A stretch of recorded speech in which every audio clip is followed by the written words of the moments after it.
The only prep work that we ask the customer to do before installation is to empty all of your cabinets.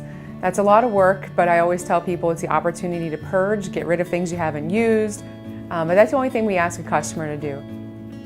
The first thing that will be removed when the craftsman gets there usually are the doors and drawer fronts. If you're doing a countertop with us, they'll remove the countertop at that point as well.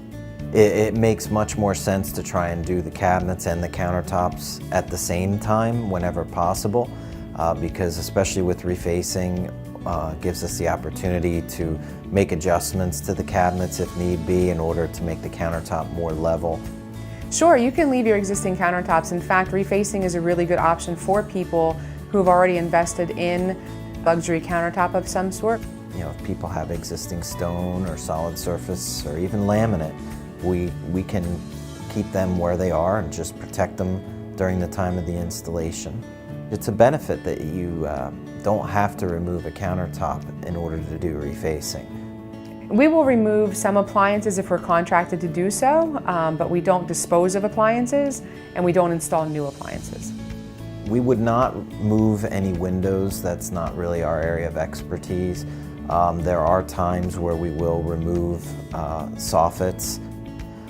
Same thing with walls sometimes. Depending on what's involved, especially with plumbing and electric, we can add on cabinets to the existing layout.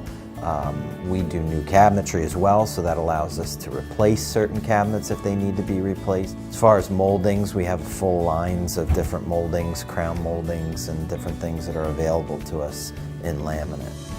You know, it is a construction zone during the project, but they'll hang drop cloths, they'll make sure that they're broom sweeping the area and vacuuming out the drawers and drawer box to make it clean. But I always tell people, you know, that's your week to take off from cooking, because, you know, as much as we're going to make it so that if you need to get something out of your kitchen each night, it's really not a usable kitchen each day until the project is done.